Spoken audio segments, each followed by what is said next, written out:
Baik, selamat pagi Bapak Ibu. Oh, mohon maaf, selamat siang Bapak Ibu peserta panggung edukasi Virtual Expo Ekstrak Bahan Alam tahun 2022. Kembali lagi dengan saya Subhan Asfari sebagai MC. Saya berasal dari Direktorat Pengawasan Obat Tradisional dan Suplemen Kesehatan Badan POM. Kali ini kita akan berdiskusi terkait dengan minyak atsiri, atau mungkin topik dari panggung edukasi ini adalah yuk berkenalan dengan minyak atsiri, yang akan dibawakan oleh dua orang narasumber. Pertama, Ibu Shirley Partono, seorang Head of Application Technologies dari PT Indoso Farma. Kemudian adalah Ibu Christine Tan, dari seorang Regional Account Manager dari PT Indoso Aroma. Kepada Ibu Shirley, dan Ya, halo. Ibu Christine, apakah sudah bergabung bersama kami di Zoom ini? Ya, halo. Selamat siang Pak Suban. Selamat Dengan saya siang. dan Bu Shirley di sini, Christian dan juga Shirley udah bergabung Pak. Ya, selamat siang Pak Suban. Halo, selamat siang Bu. Bagaimana kabarnya Bu hari ini Bu? Baik, luar biasa Pak. Iya. Ya, oke, baik. Kita Terima akan kasih start Bu. videonya nanti begitu Bapak ini ya, mulai ya Pak ya. Oke, siap. Oke Bu, terima kasih Bu atas kehadirannya serta waktu luangnya untuk sharing knowledge di sesi panggung edukasi hari ini. Tanpa memperpanjang pembukaan ya Kak, saya persilakan kepada Ibu Shirley dan Ibu Christine untuk memaparkan materi atau presentasinya saat ini. Silakan Ibu Christine dan Ibu Shirley.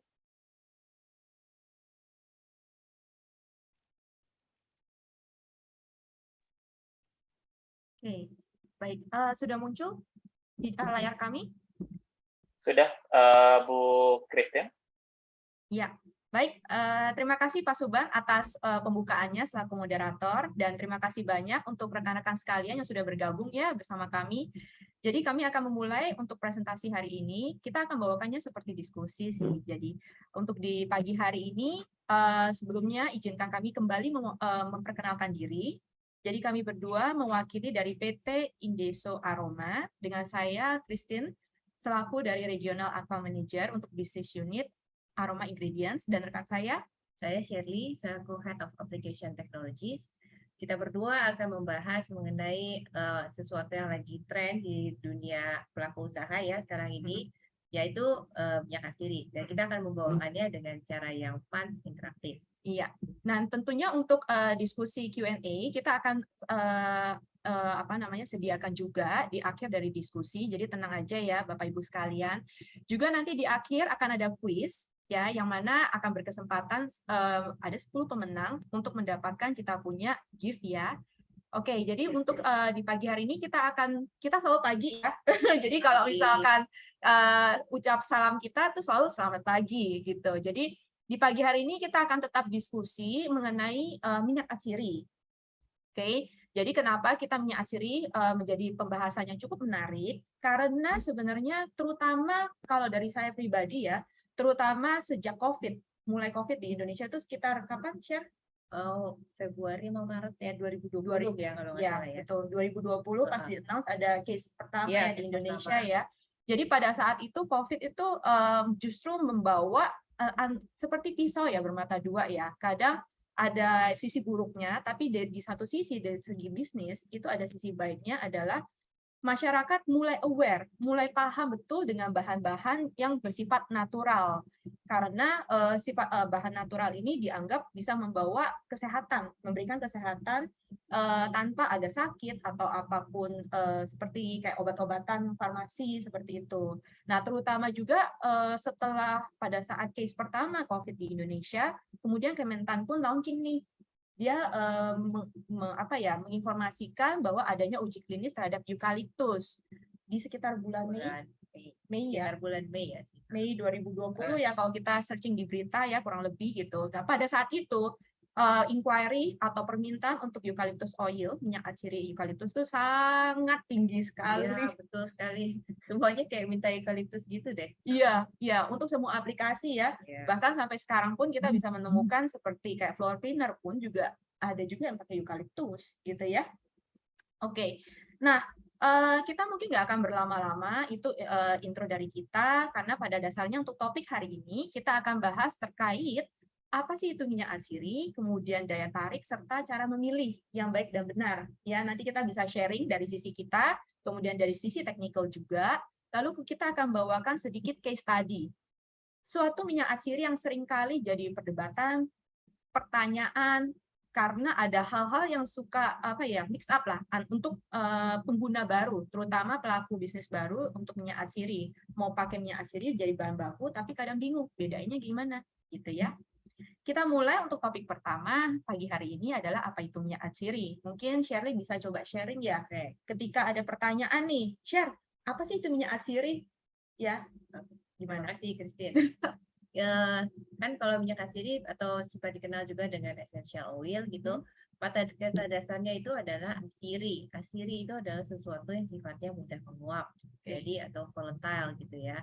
Mudah menguap pada suhu ruangan saja tanpa perlu dipanaskan, aromanya akan menguap gitu.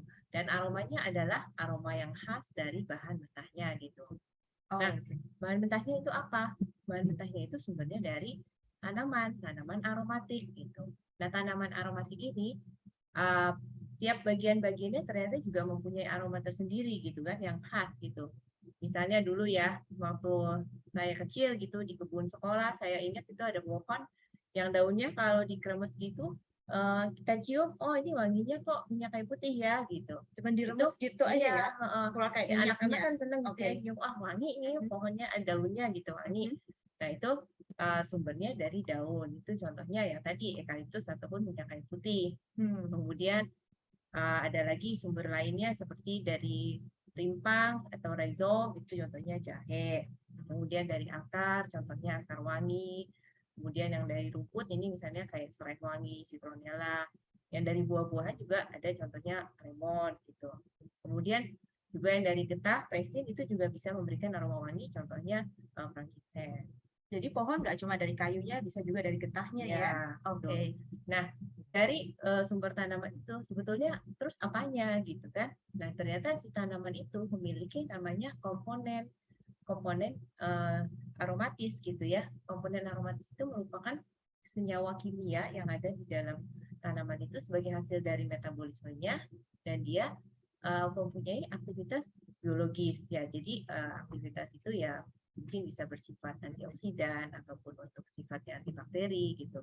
Nah, contohnya senyawa kimia yang menjadi komponen dari atsiri ini misalnya eugenol itu dari minyak cengkeh. Kemudian ada lagi eukaliptol, itu satu komponen dari eukaliptus gitu. Itu yang menjadi komponen yang menimbulkan aroma sekaligus memiliki khasiat. Oke. Jadi kita mesti tahu komponennya di dalam minyak tanaman tersebut, yang minyak atsiri dari tanaman tersebut ya. Iya. Itu apa aja dan beda-beda ya, rekan-rekan sekalian. Nah, kalau untuk dapetin minyaknya dari tanamannya, mungkin kita bisa sharing nih, prosesnya seperti apa sih? Apakah cuma diremes doang, keluar minyaknya, atau ada proses tertentu? Nah, ini jadi bedanya kalau minyak atsiri itu ya, dia kan sifatnya minyak itu. Nah, dia diambil dari tanaman itu dengan proses yang namanya penyulingan gitu, atau dengan suatu menggunakan uap panas. Atau kalau untuk tanaman yang tidak tahan terhadap panas bisa juga menggunakan yang namanya proses kompres. Jadi proses penyulingan ini dalam proses ada faktor suhu karena melibatkan suhu tinggi, kemudian juga ada tekanan dari uap itu, kemudian ada waktu berapa lama waktu yang dibutuhkan, kemudian ada juga alat dan bahan yang digunakan gitu, misalnya tangkinya, pemilihannya gitu, dan ada juga teknologi pengolahannya. Teknologi itu dari zaman dahulu pertama kali proses distilasi sederhana yang dari zamannya kuno gitu ya, sampai dengan sekarang juga sudah jauh berkembang. Zaman sekarang itu yang terakhir itu mungkin ada teknologi yang namanya karbon dioksida gitu ya, teknologi yang menggunakan gas, jadi penyulingannya sudah dengan gas itu. Kita kenal dengan namanya CO2 ya rekan-rekan sekalian ya. CO2 itu bisa jauh banget lebih mahal, 3-5 kali lipat daripada yang konvensional. Tapi secara kualitas tuh jauh lebih baik ya. Nah, aromanya tuh lebih mantap. Nah, kemudian karena dia diproses dengan boleh dibilang skala industri gitu ya, dan itu sebetulnya komponen asiri di dalam tanaman itu sebenarnya sedikit sekali gitu ya. Jadi itu sifatnya hasil dari produk itu adalah sangat konsentrat gitu. Konsentrat itu berarti misalnya nih tadi kayak untuk minyak lemon, kalau kita peres kan memang keluarnya sari jusnya gitu, tapi sebenarnya dari atsirinya itu adalah dari kulitnya gitu. Nah, sebenarnya kan sedikit sekali. Tapi misalnya kayak 50 lemon itu hanya menghasilkan 15 mili. Apalagi dari bunga mawar gitu, bunga-bungaan. Itu 50 kilo itu hanya menghasilkan 5 mili aja. Jadi dikit banget gitu. Makanya sangat konsentrat dan oleh karena itu juga harganya juga jadi lebih mahal. Oke, tapi dari poin ini untuk konsentrat saya jadi tahu nih ya bahwa untuk yang buah-buahan ya rekan-rekan sekalian ya, kalau kita peras buahnya aja itu jadi jus ya. Ya, Minyak atsiri berarti kita dapetin dari kulitnya. Oke. itu jendol-jendol di kulitnya itu tuh. Ya, kulitnya yang kita press, kita sebut dengan cold press ya. Oke, jadi untuk apa itu minyak atsiri ada 5 poin rekan-rekan sekalian, terutama buat yang baru-baru ya untuk bergabung di bisnis minyak atsiri. Yang pertama itu adalah volatile dan aromatik, tentunya menguap. Jadi Bapak Ibu kalau misalkan punya minyak atsiri beneran gitu ya, ditaruh di meja dalam kondisi terbuka, nanti kalau dia nguap itu akan cepat habis, nggak usah diapa-apain, dia akan habis begitu aja ya. Nah, kemudian yang kedua sumbernya dari tanaman, bisa dari buah-buahan juga, dan tentunya ada komponen minyak atsiri yang bisa didapatkan dari tanaman atau buah tersebut. Itu yang ketiga. Dan keempat tentunya ada proses, bisa penyulingan, bisa juga ekstraksi, tergantung dari jenis buahnya, tanamannya. Dan kelima, hati-hati ya, karena ini konsentrat, makanya namanya essential oil, minyak esensi. Jadi penggunaannya pun juga harus hati-hati, terutama yang lagi populer sekarang kan banyak banget yang masalah dengan iritasi kulit ya, psoriasis, eksem, dan lain sebagainya macam. Jadi kalau mau pakai minyak atsiri, benar-benar diperhatikan dosis penggunaannya. Ya, oke. Ini deh, kan tadi kamu cuma bilangnya eukaliptus, tapi tuh belakangan itu banyak banget essential oil request yang masuk ya, karena kan kita bagian lab gitu ya, jadi minta-minta sampel semua. Waduh, ini berbagai customer gitu untuk berbagai produk, minta berbagai macam minyak atsiri gitu. Ya. Sebetulnya kenapa nih sekarang apa yang terjadi di market, kenapa mereka begitu tertarik gitu? Ya, karena pada dasarnya daya tarik dari minyak atsiri dari 5 poin, salah satunya udah kita sebutkan. Karena asalnya natural, dia dari tanaman, dari alam. Karena kenapa sekali lagi mindset orang, terutama dari COVID saat ini, itu mindsetnya adalah ingin mencari bahan natural untuk dia gunakan. Either itu untuk diminum, ataupun itu untuk dipakai di sehari-hari di tubuh. Jadi kembali lagi minyak atsiri ini lagi digemari banget karena natural, dan juga mindsetnya adalah sehat, memberikan kesehatan untuk tubuh secara alami. Dan juga yang kedua itu adalah karena sebenarnya kalau kita bisa bilang ya, kita itu sendiri dari kecil udah pakai minyak atsiri. Contoh nih, minyak telon. Minyak telon itu kan sebenarnya dari bahasa Jawa artinya tebu ya. Tiga, terdiri dari 3 minyak atsiri. Ayo apa aja? Ya pasti kayu putih, Minyak kayu ya. putih, Terus minyak adas kan ya, minyak adas, Nah, tar anis apalagi ya. apa tuh? Yang ketiga, minyak kelapa. minyak kelapa. Ya, Nah, saya kasih kuis buat orang teknikal udah pasti bisa jawab ya. satu. Salah saya.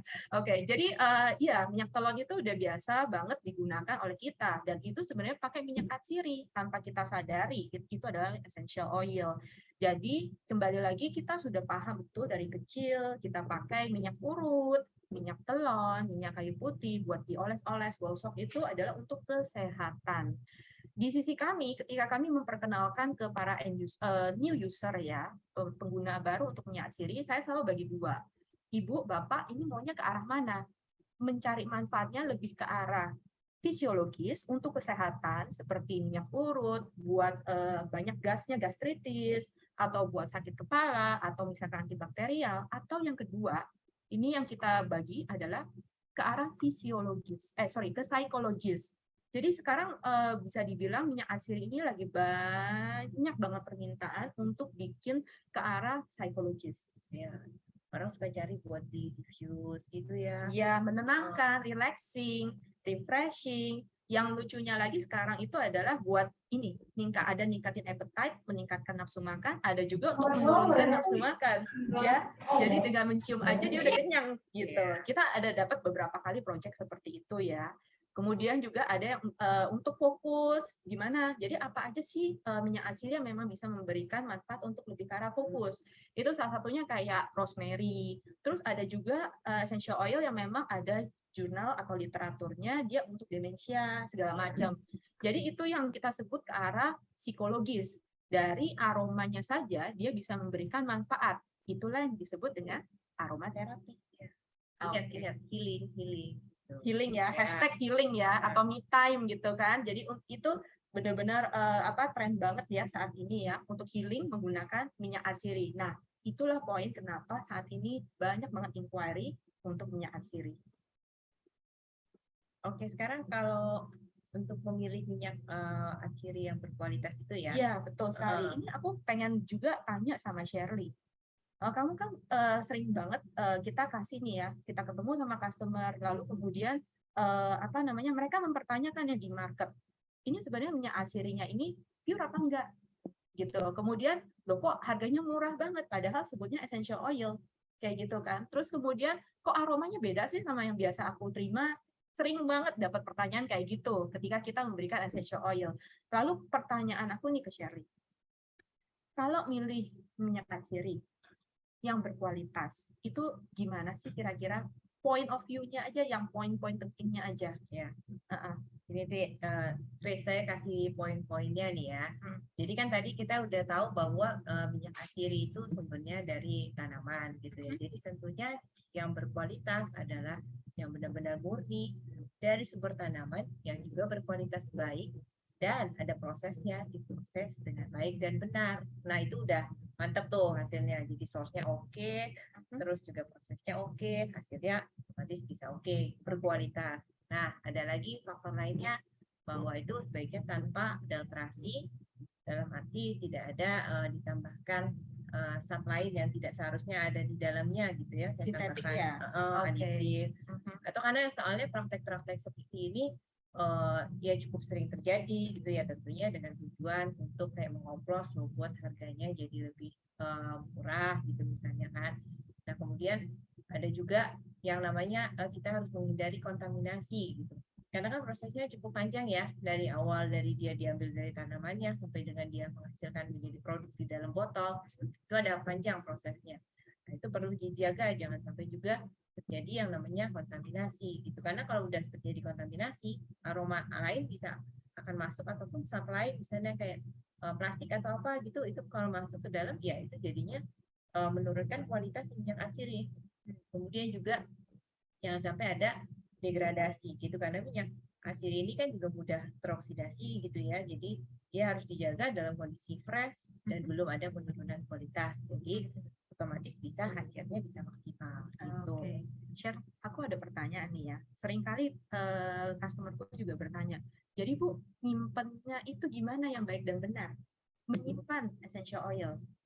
Nah, kalau nyimpan itu kan makanya kita selalu lihat ya kalau kemasan itu selalu di botol kaca gitu ya. Botol kaca, oke. Karena itu untuk menghindari 3 faktor penyebab oksidasi. Yang Kamu tahu gelap nggak? ya? Oksidasi kamu tahu nggak? Aku nggak tahu deh, jawab aja nggak tahu. Jadi oksidasi Gimana itu oksidasi? kan, ya dia pokoknya bisa mempengaruhi atau perubahan properties dari produk itu karena pengaruh 3 faktor nih. Udah bisa pengaruh dari oksigen, ini yang paling banyak, kemudian juga pengaruh suhu dan pengaruh cahaya gitu. Jadi kalau dengan suhu tinggi ya bisa jadi mudah rusak kena cahaya juga, makanya ditaruh di botol amber atau botol gelap gitu supaya dia meminimalkan dari reaksi cahaya, dan juga diusahakan supaya isinya itu full gitu, penuh, jadi jangan sampai banyak space kosong. Jadi Space-nya ya, lebar ya. isinya cuma 5 mili ditaruhnya di botol seliter gitu ya, nanti jadi headspace-nya kebanyakan. Kegedean botolnya ya. Oke. Kegedean. Nah, tapi pertanyaanku juga, apa perlu disimpan di ruang ber-AC?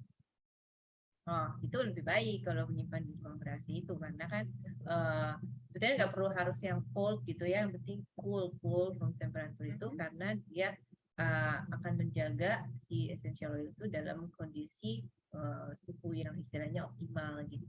Oke, aku dapat poinnya lah ya. Berarti sebenarnya ketika kita menyimpan essential oil, ketika sudah dibuka, usahakan cek headspace-nya kalau terlalu lebar, maka sebaiknya kita pindahkan ke botol yang lebih kecil. Tapi tetap usahakan botol kaca atau ember lah ya, yang penting dia gelap. Lalu kemudian headspace-nya sedikit, dan juga jangan langsung terpapar matahari langsung ya, karena itu akan merusak daripada minyak atsiri tersebut. Gitu. Oke. Nah, Chris, gimana kayaknya customer itu bisa tahu kalau ada gimana kita bisa assure apa nih buat customer kalau untuk bisa dibilang berkualitas punya kita gitu. Oke, selain daripada kualitas dari minyaknya itu sendiri ya. Iya. Jadi rekan-rekan sekalian, ketika memilih minyak atsiri yang berkualitas, umumnya biasanya ketika kita beli nih ke supplier, pastikan bahwa mereka memiliki dokumen yang menunjang kualitas dan keaslian produk tersebut. Poin-poin yang paling penting itu adalah pertama, mereka punya dokumen produk spesifikasi, ya. Jadi semua produk range, kemudian organoleptic range-nya itu semua tercantum semua di dalam produk spesifikasi. Yang kedua, itu adalah MSDS atau Safety Data Sheet. Terutama yang tadi Shirley sampaikan, cara penyimpanan segala macam itu terpapar semua, tercantum semua ada di dalam SDS dokumen tersebut. Dan yang ketiga, ini kayak KTP nih, COA. Jadi Certificate of Analysis ini kita akan terbitkan setiap batch produksi. Jadi setiap batch itu akan punya hasilnya Hasil, sendiri, kayak golongan darah lah gitu. Jadi beda-beda setiap batch tersebut. Dan yang keempat, paling penting saat ini, karena ketika para pelaku usaha mau menggunakan minyak atsiri sebagai bahan baku, itu butuh halal untuk ketika registrasi ke BPOM. Jadi halal MUI certificate itu harus ada, gitu ya. Dokumen-dokumen lain itu semua juga ada penunjangnya juga, tergantung dari suppliernya. Dan tentunya kalau di Indeso, PT Indeso Aroma ini kita punya semua dokumen itu lengkap. Dan untuk halal MUI-nya tenang aja, kita selalu perpanjang registrasi tersebut. Up to date, dokumen lengkap. Kalau nggak ada para pelaku usaha di sini atau Bapak Ibu ada yang sempat nggak dapat dokumen, minta aja langsung ke sales account-nya masing-masing, gitu ya. Oke, nah sekarang kita akan masuk ke case study seperti yang tadi saya sedikit singgung bahwa case study kali ini kita akan lebih banyak bahas mengenai sereh, minyak atsiri sereh. Kenapa? Karena pada dasarnya ketika kita memperkenalkan sereh atau ada rekan-rekan nih ya, saya ada permintaan nih, new inquiry, Bu, minta minyak sereh dong. Gitu. Terkadang itu pertanyaannya kurang spesifik, saya bingung. Nanyanya butuhnya apa Pak? Sereh wangi atau sereh dapur? Karena keduanya berbeda. Nah, disitulah kemudian Bapak tersebut bertanya, bedanya apa ya Bu ya? Nah, di situ. Jadi menurut aku case study ini sangat tepat untuk kita bawakan karena banyak banget setiap kali bisa dibilang ya new inquiry itu datang hanya nyebut minyak sereh tapi tanpa tahu dia itu jenisnya apa yang dibutuhkan. Dan akhirnya saya akan bertanya terakhir itu produk aplikasinya apa Pak? Oh, buat minyak gosok. Oke, kalau minyak gosok biasanya nih sereh wangi. Oke, kita mungkin akan sedikit, aku akan bertanya nih share ya. Kalau untuk sereh sendiri, kamu bisa coba jelasin nggak bedanya apa aja sih?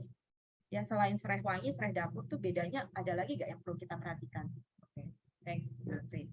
Jadi kalau untuk si sereh ini, dia tuh pada dasarnya tadi kan ada sumbernya dari tanaman. Nah, tanaman itu sebenarnya punya nama, itu yang kita sebut dengan nama botani. Nah, nama botani itu yang dulu kita pelajari waktu sekolah dulu lah ya, yang biologi ada 2 suku kata gitu. Nah, ini kan biasanya ada namanya familinya nih yang di depan, dan di belakang itu menunjukkan kayak spesiesnya. Oke. Nah, ini si sereh ini dari famili Cymbopogon. Nah, dari famili Cymbopogon ini sendiri ada 140 genus. Jadi sebenarnya banyak sekali gitu kan. Nah, tapi yang terkenal sebagai aromatik yang banyak dipakai untuk minyak atsiri atau essential oil ada 5. Nah, yang pertama itu adalah Cymbopogon winterianus Jowit atau yang ini kita kenal sebagai Java citronella. Ini adalah serai wangi yang banyak ditanam di Pulau Jawa. Ini kualitas minyak aslinya itu paling diminati. Kemudian juga ada yang namanya Cymbopogon nardus atau yang disebut Ceylon citronella atau lena batu. Nah, ini banyak diproduksi di India, Sri Lanka, Thailand, Birma. Gitu. Kemudian ini kan serai wangi. Nah, ini ada yang namanya serai dapur atau lemongrass gitu. itu Cymbopogon flexuosus itu atau Ceylon lemongrass. Ini yang banyak mungkin di daerah Thailand gitu ya. Kemudian ada juga Cymbopogon citratus. Cymbopogon citratus ini adalah lemongrass yang banyak ditemukan di Indonesia. Nah, ini yang biasanya banyak dipakai sebagai bahan masakan. Oh, Bahan masakan apa? Tom yum. Tom yum. Aku kan doyan makan. Jadi saya masih tahu. Iya, iya. Nah, ini yang satu lagi ini juga lumayan mulai menarik minat orang ya, yaitu Cymbopogon martini atau Palmarosa. Ini karakteristik aromanya agak kayak agak mawar-mawar gitu ya, Iya. makanya disebut Palmarosa, floral gitu. Oke, jadi sebenarnya share kalau misalkan di Indonesia itu tipikalnya kalau untuk serai wangi adalah Cymbopogon winterianus. Kemudian kalau untuk yang lemongrass itu adalah Cymbopogon citratus. Ya. Oke, betul ya? Ya. Oke. Kalau untuk dari segi minyak serai sendiri, karena tadi kan kita bagi dua nih, secara profilnya gimana menurut Shirley? Oke, jadi itu kan tadi contohnya dari 5 varian ini, tapi mungkin kita akan lebih memperjelas sedikit antara dua perbandingan yang sering mix up nih ya. Kita perlu selain tadi perlu ingat nama botani, nama negara asal. Ini nanti kita juga akan bisa lihat perbandingannya untuk si citronella dengan lemongrass ya. Oke. Berarti perlu kita ingat juga ya bahwa ketika kita mau mencari minyak serai atau minyak atsiri apapun itu, pertama adalah botanical name-nya. Itu penting banget ya. Yang kedua itu adalah country origin-nya. Betul ya? Karena beda negara kan beda tanah, beda hasil juga. Kayak kopi lah, biji kopi, ya kan ya? Oke. Nah, kalau misalkan untuk secara spesifik bedanya serai sendiri gimana? Untuk minyak atsiri serai atau yang kita bilang serai wangi itu kita membedakannya jadi citronella aja ya supaya nggak semuanya sama-sama serai. Kita sebut citronella atau Cymbopogon winterianus jowit ini aromanya tuh lebih green, sweet, floral. Kemudian itu sifatnya itu adalah anti nyamuk, khasiatnya itu anti nyamuk ataupun dia antiseptik.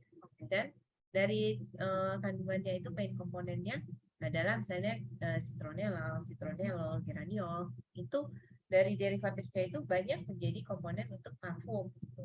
Dan dia juga banyak dipakai untuk anti nyamuk. Kemudian untuk kalau minyak serainya sendiri banyak dipakai sebagai minyak gosok. Jadi yang kita suka sebut minyak tawon itu ya itu adalah sebenarnya asalnya dari citronella ini. Kemudian juga untuk mungkin bahan-bahan cat gitu ya. Kemudian untuk si lemongrass atau yang sebenarnya serai dapur itu asalnya kan tadi yang banyak dipakai di masakan gitu ataupun misalnya mau bikin teh serai gitu ya itu pakainya si lemongrass ini gitu. Oke. Namanya kan Cymbopogon citratus, disebut juga serai dapur. Nah aromanya memang dia itu lebih sweet, lemony, grassy, herbal. Jadi dia tuh lebih citrusnya lebih kayak buah gitulah ya dibandingkan si serai wangi gitu. Dan memang kandungan komponen aromatiknya agak berbeda juga. Kalau dia tuh komponennya tadi kan citronella gitu ya. Kalau ini komponennya adalah citraneral gitu. Jadinya itu yang memberikan aroma lebih kayak citrus fresh gitu ya. Oke, jadi itu yang membedakan kenapa aromanya antara citronella sama lemongrass beda. Komponennya saja sudah beda, gitu kan ya. Di citronella itu lebih ke arah citronellol, geraniol. Sementara kalau lemongrass itu lebih ke arah citral, kemudian neral. No wonder aromanya beda. Nah, makanya ketika aku coba cek di market juga, ya kita lihat di market itu lebih banyak kalau misalkan obat-obat atau misalkan minyak gosok buat ngusir nyamuk itu lebih banyak pakai citronella gitu. Nah kemudian kalau untuk yang floor cleaner pun saat ini itu lebih banyak ke arah citronella juga, soalnya kan tujuannya supaya bisa ngusir inseknya, serangga gitu ya. Nah kalau banyak juga itu sekarang karbol ya. Karbol rata-rata pakainya sekarang ya itu si citronella ya. Citronella ya, bukan karbol ya. gitu kan dibilangnya. Iya. Oke. Dan hati-hati ya Bapak Ibu sekalian ya, terkadang di market itu suka mix up gitu. Kenapa kita makanya bawakan case study serai ini? Karena mereka taunya itu biasanya coba lihat deh di gambar screen Bapak Ibu sekalian. Sebelah kanan itu adalah lemongrass, sebelah kiri itu serai. Tapi terkadang gambar yang ditaruh di produk itu lebih banyak ke arah yang lemongrass. tapi pakainya ingredientsnya serai. Jadi kayak kadang-kadang itu rada apa ya, salah paham lah di market. Jadi hati-hati ya. Kalau memang mau mengeluarkan produk, tujuannya sekalian edukasi para user kita gitu. Nah, lemongrass sendiri itu kita sering temukan di kayak perisa makanan, begitu ya? Ya, tapi itu juga Chris, mungkin kalau misalnya di apa namanya obat pembersih lantai itu ya, kan kita dibilangnya serai, tapi kalau dicium sebetulnya kadang-kadang dia ada aroma lemongrass juga, Lemony ya. karena di lemongrass ini dia aromanya mungkin cenderungnya kesannya lebih pleasant kayak agak-agak lemon gitu, jadinya enggak sih lemongrass ini, jadi oke. makanya dia dipakai juga untuk Bisa pakai cleaner, juga. bisa dipakai juga karena aromanya yang enak gitu sebetulnya. Harganya lebih mahal dong. Iya. Lemongrass lebih mahal, Heeh. sedikit lebih mahal. Kalau di Indonesia ya, itu lebih mahal sedikit dibandingkan untuk minyak serai, wangi, atau citronella. Oke. Dari untuk diskusi kita berdua, kayak kita cukupi ya. Dan kita akan masuk ke sesi quiz dulu sebelum kita masuk ke sesi Q&A, pemirsa. Jadi Bapak Ibu sekalian, di slide Bapak Ibu, di layar Bapak Ibu itu akan muncul satu QR code. Jadi untuk saat ini tolong disiapkan gadgetnya masing-masing, handphonenya ya, smartphone ya.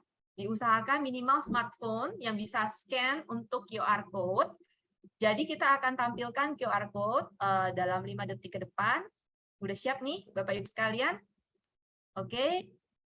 Oke, jadi di sini ada QR code, tolong di-scan. Kita akan coba lihat berapa banyak yang udah masuk. Dan di sini ada semacam kayak Google Form, ya. Nanti akan ada pertanyaan. Oke. Udah cukup QR code-nya atau ada yang masih nge-scan? Cari dulu aplikasinya.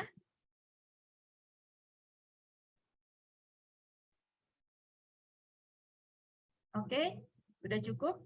Ingat ya, kita semua berkesempatan untuk menang. Jadi kita akan ada 10 pemenang yang nanti akan kita berikan, kirimkan gift-nya. Bapak Ibu ketika mengisi data jangan isi ini ya, pakai nickname ya, atau biasa di Twitter gitu kan, username-nya saya cantik atau apa kayak gitu. Jangan ya, pakai nama asli. Kemudian saya juga butuh untuk email ataupun nomor WhatsApp-nya supaya nanti kita bisa hubungi kalau Bapak Ibu jadi pemenangnya. Kita nanti akan ada komunikasi, kemudian kita akan minta alamat untuk mengirimkan gift tersebut. Oke, kalau sudah scan, kita akan masuk ke pertanyaannya. Kira-kira apakah sudah ada pemenangnya? Sebentar. Apakah sudah ada yang masuk, admin? Halo admin. Tidak bersuara, namun mereka ada aktivitas di belakang layar. Oke. Oke? Belum masuk? Oke, biar makin semangat kita pakai musik aja ya. Jadi sekitar 3 menit ya musiknya ya, Bapak Ibu sekalian.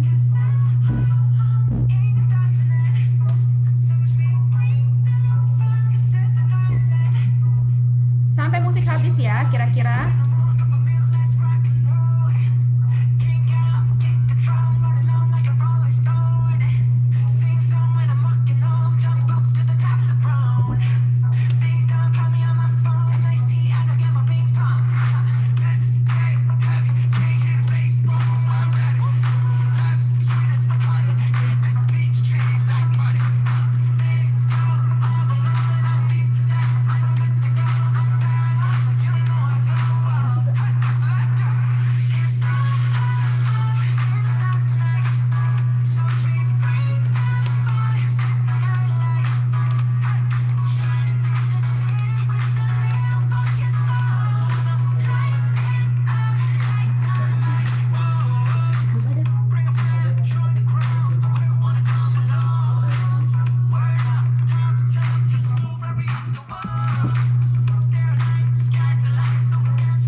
Oke, Bapak Ibu sekalian, udah masuk ya? Oke, jadi kita udah olah datanya, Bapak Ibu sekalian. Jadi terus aja kirimkan, nggak apa-apa.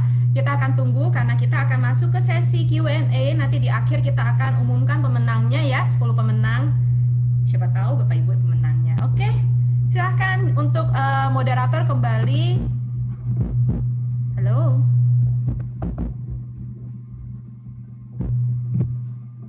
Halo.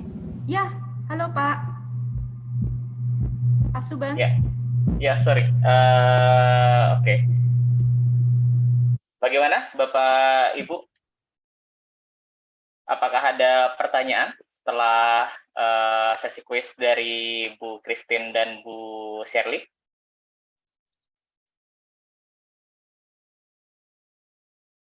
Halo. Sepertinya terlalu menikmati presentasinya, Bu, karena sangat menarik tadi presentasinya.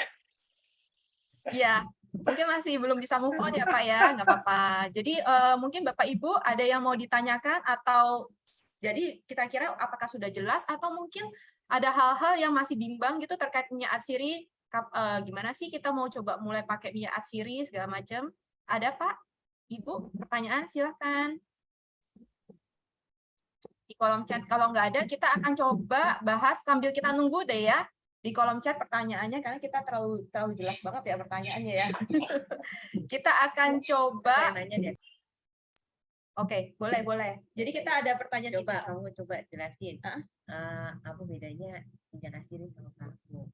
Oh, minyak atsiri sama parfum. Oh, aduh, aku di challenge sama orang technical. Jadi Ya, guys. jadi sebenarnya itu pertanyaannya banyak banget, sering ditanya sama customer sih. Jadi mereka bingung. Dan aku juga sering banget ya nemuin produk di market ya tulisannya essential oil, harganya murahnya minta ampun, murmur lebay, katanya murah lebay kalau di Shopee ya. Nah kemudian terus habis itu juga aromanya itu beda banget berasa bedanya.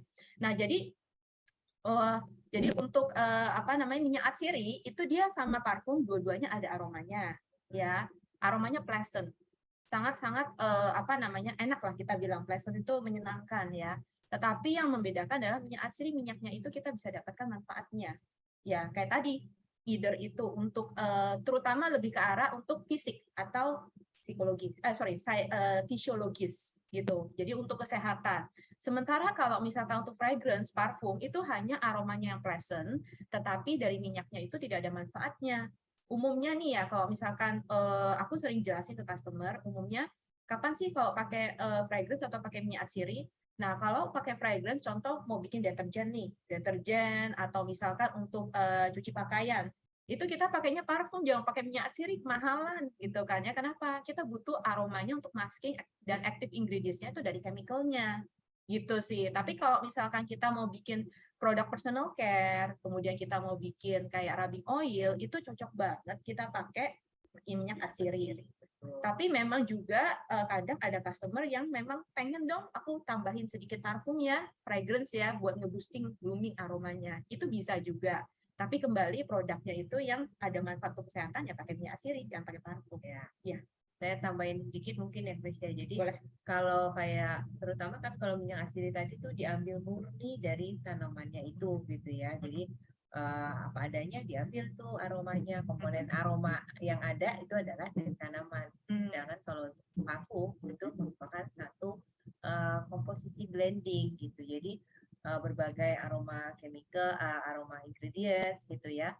Yang dan banyak kan juga adalah yang sintetik gitu ya. Oke. Dikomposisikan oleh perfumer menjadi satu komposisi parfum gitu. Memang jadi aromanya karena dia begitu banyak ingredientsnya juga bisa lebih fancy gitu ya, tapi itu bedanya kalau itu sifatnya natural dari tanaman, ini adalah satu komposisi. Oke, ini kita udah mulai banyak pertanyaan nih masuk ya. Pertama ada dari Pak Subekti Prihantono. Sebentar, gerak terus. Siang Ibu Christine, Bu Shirley izin bertanya. Saat ini kan banyak ya alat-alat humidifier, aromaterapi di pasaran. Apakah bahan flavor liquid yang aromatik itu bisa dipakai untuk pengganti bahan essential oil pada si alat? Kalau enggak bisa, apa bedanya? Wah, ini bapaknya dari Jawa nih ya. Kalau enggak bisa ya. Oke. Oke. Gimana? Shirley mau jawab? Flavor pakainya flavor itu mungkin lebih kayak fragrance juga kali ya. Jadi dia sifatnya bukannya sebagai essential oil gitu. Jadi dia merupakan satu komponen campuran, bukan komponen, suatu komposisi dari Bahan baku ya. satu komposisi dari bahan-bahan flavor gitu dibilangnya. Jadi bukan aroma ingredient, dia flavor ingredient gitu. Oke. Jadi memang ada aromanya juga karena kan biasanya flavor itu pasti terkait sama aroma juga. Tapi itu merupakan satu komposisi. Jadi kalau untuk khasiatnya tentunya tidak bisa menghentikan. Oke.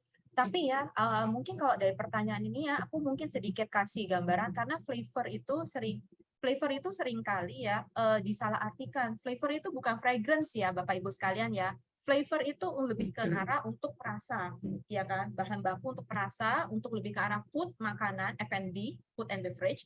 Tapi kalau misalkan mungkin pertanyaan lebih cocok adalah fragrance. Fragrance itu bisa dipakai untuk pengganti bahan essential oil nggak?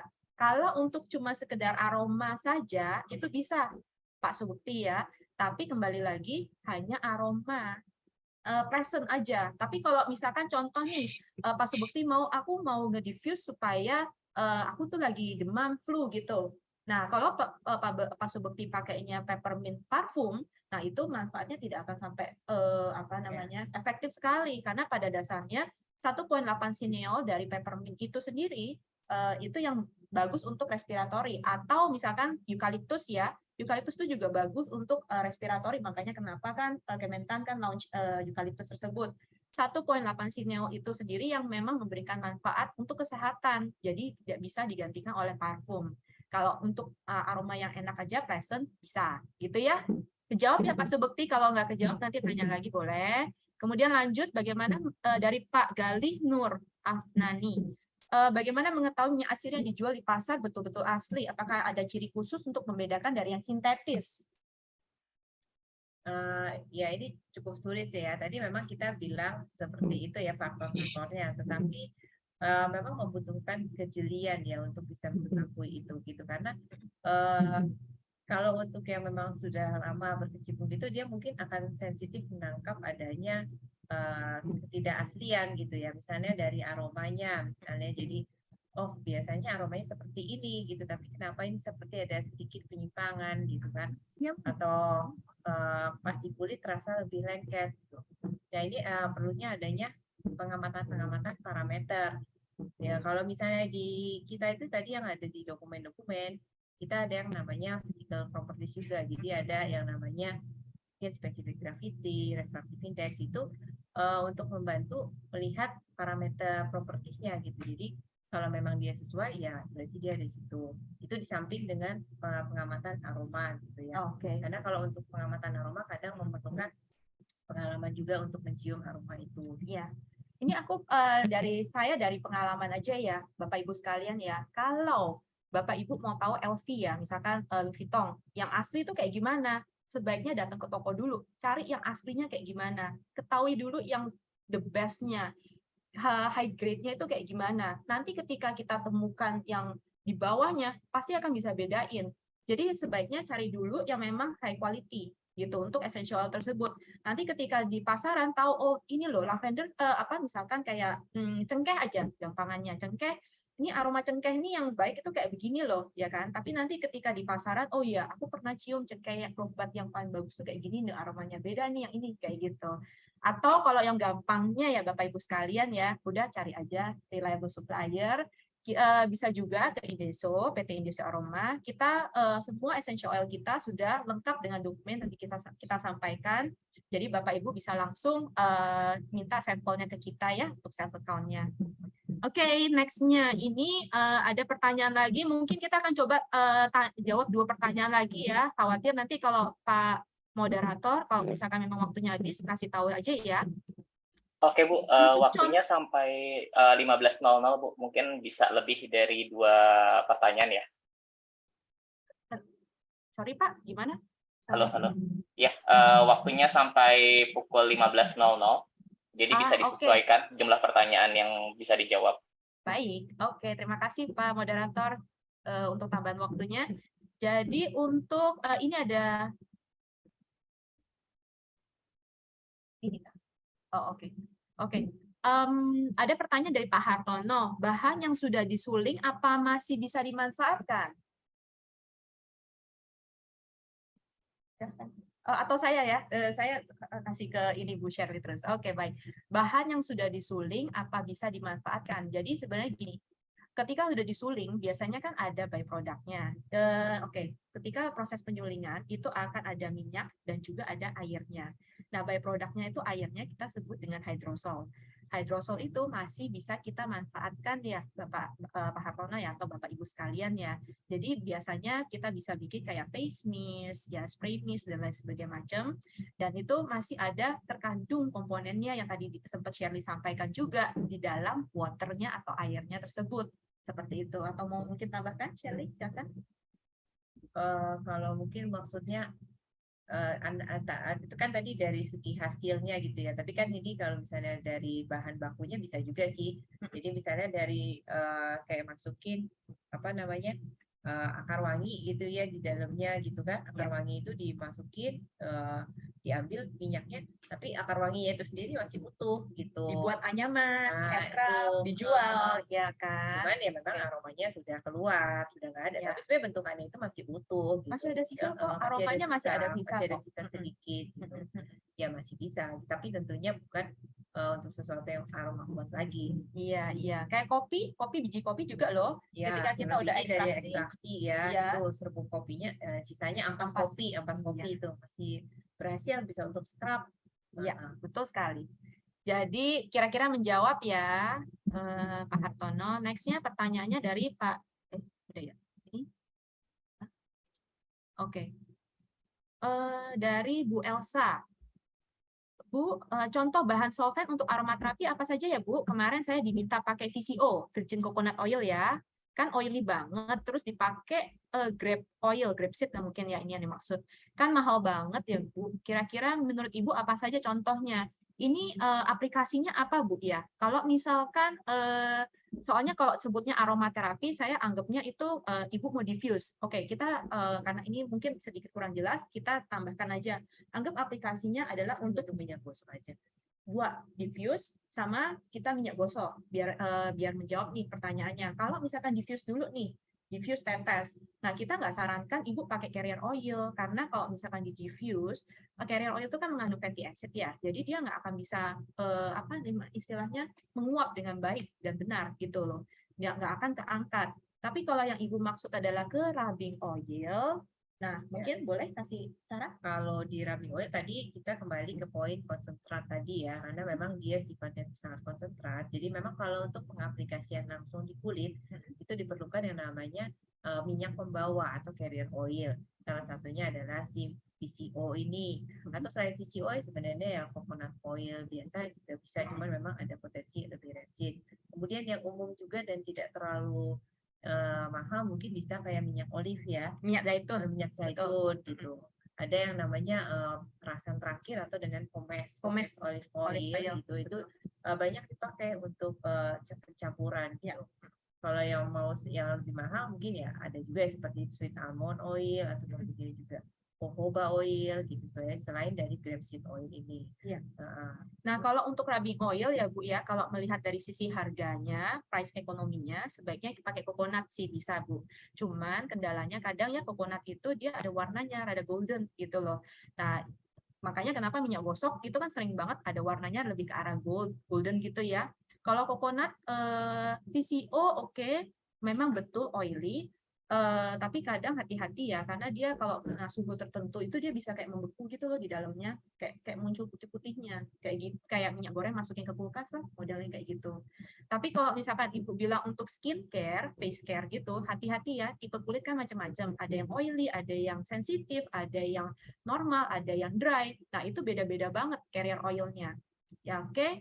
Kira-kira semoga menjawab ya pertanyaannya. Kemudian masuk ke pertanyaan dari Ibu Melinda.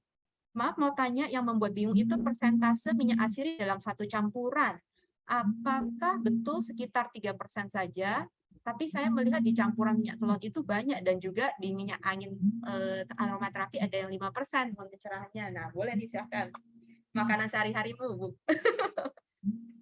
Kalau untuk pencampuran tadi ya itu balik lagi mungkin tergantung aplikasinya gitu ya. Kalau misalnya untuk minyak gosok ya mungkin biasanya juga tergantung sasaran area yang dituju. Misalnya kalau untuk muka biasanya sih lebih rendah ya. Biasanya mungkin hanya sekitar setengah sampai dengan 1,5% gitu ya.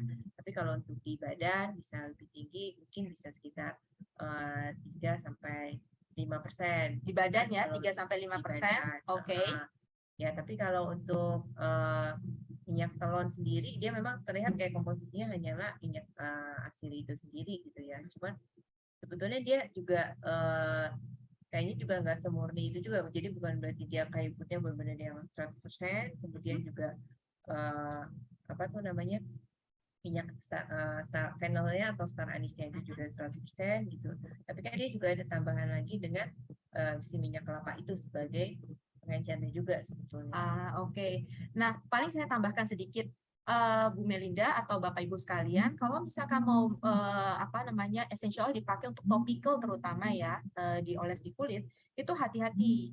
Cek dulu essential oil. Tidak semua, kalau tadi kita dosis yang kita sampaikan secara umum, tapi kembali lagi hati-hati. Cek dulu citrus, floral, kemudian apa ya kita bilangnya spices, itu akan berbeda-beda dosisnya. Satu essential oil bisa berbeda dosisnya.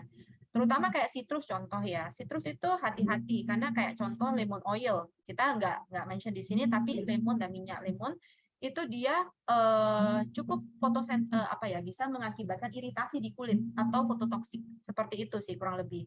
Jadi kembali lagi tanyakan ke sales account-nya. Kalau di Indeso kita ada sales account yang sudah knowledgeable, bisa ditanyakan terkait produk aplikasi yang Ibu atau Bapak mau targetkan. Nanti kita akan share nih dosisnya dan juga essential oil yang tepat untuk digunakan. Gitu ya. Jadi pertanyaan berikutnya dari Bu Teti. Dalam pembuatan minyak atsiri seperti minyak serai, apakah semua bagian serai ikut diolah atau hanya bagian tertentu saja? Gimana Bu? Silakan.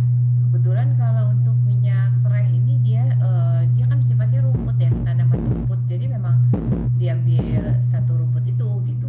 Kalau misalnya yang diambil tadi mungkin dari akarnya ya yang dimasukkan sih hanya akarnya ataupun misalnya dari kan ada yang namanya tuh kayak cengkeh ya. Cengkeh itu ada yang namanya clove bud. Nah, clove bud itu berarti kayak dari petik bunganya gitu ya. Nah, itu yang dipakai adalah si putik-putik bunganya itu gitu. Jadi nggak dicampur sama rantingnya segala macam gitu. Oke. Gitu. Tapi kalau untuk yang atsiri serai ini ya karena dia sifatnya rumput, jadi memang dia semua bagiannya sih. Ya, oke. Berikutnya ada pertanyaan dari Bu Elsa. Ini bagaimana cara melarutkan atsiri ke kesediaan sirup? Sediaan sirup berarti mungkin maksudnya bisa sebagai sedikit perasa gitu kali ya Bu ya. Nah, ini kalau untuk sedikit perasa bisa juga, tapi mungkin dengan dosisnya yang bisa dicoba dengan mungkin sekitar 0,5% gitu. Kayaknya langsung dicampurkan aja karena kalau sirup itu dia sifatnya udah sebagai minyak pembawa gitu, jadi dia apa namanya udah cukup mengencerkan gitu ya. Oke, bisa juga ditambahkan dengan emulsifier ya. Kalau sirup sih mungkin bisa langsung larut dan langsung sama minyak mungkin ya. Iya, kalau water soluble. Iya. Ya. Oke. Kemudian pertanyaan berikutnya dari Bu Anita. Selamat siang, Bu Christine, Bu Shirley. Saya ingin menanyakan apakah ada pengaruh lokasi tumbuh tanaman dengan aroma atau kualitas minyak atsiri yang dihasilkan? Jika ada, bagaimana menjaga keajekan aromanya? Ya ini Keajekan aroma. ajek itu apa ya? Oke. Oke. Jadi untuk pengaruh lokasi tumbuhan itu ya paling baik itu sebenarnya kembali lagi tergantung negara asalnya. Pada dasarnya gini Bu, kita bisa bilang betul tergantung lokasi tumbuh tanamannya. Nah kayak misalkan biji kopi aja contoh ya, biji kopi itu kan kalau misalkan dari Sumatera ya kan Sumatera Mandailing, kemudian juga sampai ke Bali Kintamani itu bisa berbeda. Ada yang ke arah robusta, ada yang ke arabica, modelnya seperti itu. Termasuk juga tanaman. Tanaman sendiri juga akan bisa memberikan hasil yang berbeda sebenarnya. Kayak contoh misalkan paculi dari Sumatera, Jawa, Sulawesi itu akan berbeda. Tapi kembali lagi tidak hanya dari segi tanahnya juga, prosesnya pun juga sangat-sangat berpengaruh juga seperti yang tadi Shirley sempat sampaikan, bahwa ketika proses produksi itu ada berbeda, itu akan menghasilkan kualitas yang berbeda. Oke. Saya udah diingetin dari belakang bahwa ini adalah pertanyaan terakhir ya. Saya langsung ambil aja di paling akhir kalau gitu, Bapak Ibu sekalian. Apakah minyak atsirinya itu ada beberapa grade? Acuannya kemana? Untuk pemeriksaan materialnya, apakah bisa dilakukan hanya dengan COA saja? Pemeriksaan komposisi minyak atsiri perlu alat khusus. Sekarang untuk registrasi di mana untuk pengujian lengkapnya? Harusnya ini bisa rekan kita QA bantu jawab ya kalau misalkan ada di sini ya. Tapi saya akan mencoba jawab yang kami ketahui. Jadi untuk minyak atsiri ada beberapa grade. Grade itu sebenarnya gini. Pada dasarnya pure natural ya Bapak Ibu sekalian ya. Tetapi kayak tadi kita sempat sampaikan, ketika ada injek ditambahkan dengan sintetik atau misalkan ada sesuatu apa ya istilahnya ya tambahan konstituen lainnya, itu akan menjadi tidak pure natural lagi. Kita sebutnya adalah reconstituted grade gitu. Nah, acuannya kemana? Sebenarnya acuan apa ya nih maksudnya ya? Saya kurang paham, tapi saya coba masuk ke pemeriksa materialnya. Apakah hanya dengan COA saja di CMS maksudnya ya? Sebenarnya kalau di dunia aromaterapi essential oil itu, kita kenal ada namanya adalah C14, carbon analysis, C14. Jadi C14 itu kayak ibu bapak kalau misalkan pernah cek darah nggak ya? Jadi bisa tahu origin kita tuh dari mana. Kita tuh saya ini ada campuran Jepang, Korea, Italia berapa persen kayak gitu kurang lebih.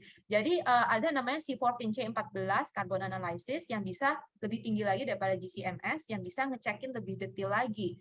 Nah, kemudian pemeriksaan komposisi minyak atsiri perlu alat khusus nggak? Tentunya sudah pasti ya. Biasanya kalau misalkan kita ini yang bisa dilakukan testingnya kemana? Kalau kita memang Saraswati. Ya ke Saraswati itu bisa lembaga untuk yang terakreditasi gitu. Salah satunya ya. Gitu ya. Ya, contohnya itu sih. Minta nomor telepon boleh. Nanti kita akan boleh kunjungi ke booth kita ya, virtual booth. Kita akan Ibu Bapak kalau misalkan ada pertanyaan yang masih belum kita jawab, silakan kunjungi virtual booth kita dan kita akan langsung sales account jawab pertanyaan Bapak Ibu di sana ya.